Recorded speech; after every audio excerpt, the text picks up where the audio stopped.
yung bata hindi pa marunong sumuka yan. Ang diskarte nyo, pilitin nyo talaga yung ano ng, sabi rin naman doktor, oregano, doktor mismo nagsabi. Ayaw uminom ng oregano. Nag-aaway kami. Sino masusunod? Kasi ako sa anak ko, ganun din ginagawa ko eh. Kailangan niya yung mapait. Kasi hindi sila marunong yung ano, isuka, idura mo, hindi pa sila marunong, hayaan mo silang masuka para sumabay yung plema ro. Ano kung umiiyak? Kung doon siya nagagaling eh. Kasi pag umiyak din sila, kukoy-kuyo rin din ng ubo yan. Yun, umiyak man siya, may purpose. Kasi ang pait,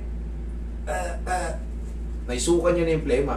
O di, katagalan, wala nang problema. Sino bang masusunod? Siya o sino ba nahihirapan? Bukod siya nahihirapan, ikaw na naman nag-aalala, mas nahihirapan tayo mga magulang. Ikaw may baby ako eh. Ganon din, ang palaya naman. Palaya, yung katas ng ampalaya. Pigain mo yun. Takpa mo yung ilong niya. Sabi ko sa'yo, pindutin mo ilong. Pipindutin yung ilong nun. Oh. Ganon talaga. Tingin nga ito eh. Pero, naku. Meron pala siyang problem sa spine ah. Sana, straight ka nga to. Tayo ka nga to eh. Tayo, bigay. Tayo nga be. Baka kaya hindi. Tumbling po yan ang tumbling. Okay. Kala ko. Ha? Hindi. Kala ko kasi. Sige, normal lang pala. Alika. Ito kasi, hawa kami likod niya. Yan mo. Tingnan mo yung likod mo, ganunin mo. Nakabaon. Yung isa ko rin master ko yan. Ganyan din, okay. Hindi, nakayuko kasi. Nung pinatayo ko, lumubog naman. Akala ko, siyempre, mamasasin ko. Diyan ka lang, Bea. Lalagyan ng gamot. Yan, pawang ano. Tsaka pag hihigot kayo ng bata, tandaan nyo, wag na wag yung didiinan. Haplos baby lang, yan tawag yan, ganyan lang.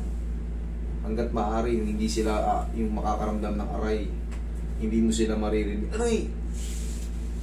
Hindi naman kailangan durugin yan. Ispasam lang naman yung inaano natin dito eh. Kaya kailangan lambing lang, haplos lang ng pagmamahal. Ito kasi ubo. Tagal na rin hindi mawala yung ubo eh. Yung mga lining ng scapula, yan ang mamasasin yung ganyan-ganyan lang. Yan, may makakapa ka nitong parang bukol-bukol. Huwag yung diinan, ganyan. Lampasan nyo lang. Kumbaga, huwag yung durugin. May mararamdaman talaga kayo dyan sa may scapula niya. Parang may jolly na naglalaro. Gayaan nyo lang. Huwag yung durugin. Nahaplos man siya pero hindi dinurog. Kasi kawawa yung hihilutin nyo. Sakit ba? Hindi naman. Sakit daw na. Hindi, kita mo na.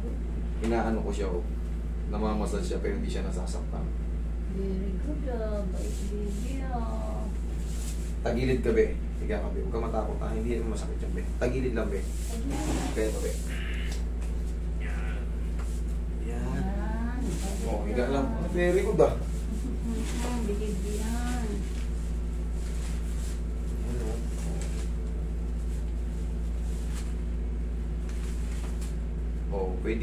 Pwedeng mag-handle ng bata. Kabilang side, eh. Hindi nasasaktan. Palakas yan. Kabilang side, eh. Kabilang side. Yan. Ilan taon na ba to? 3.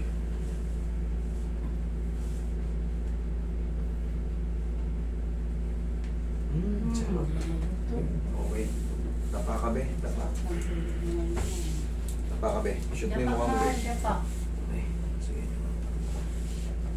Yan. Pero tayo mag-handle ng bata. Yan. Oo, kita mo. Very cooperative yung bata.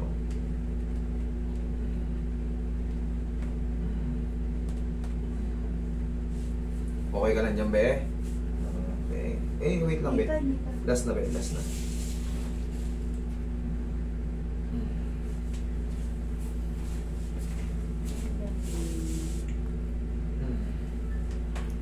Okay, be.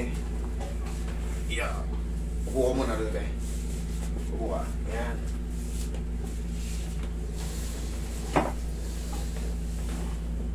Sarap ka na dumi, ha?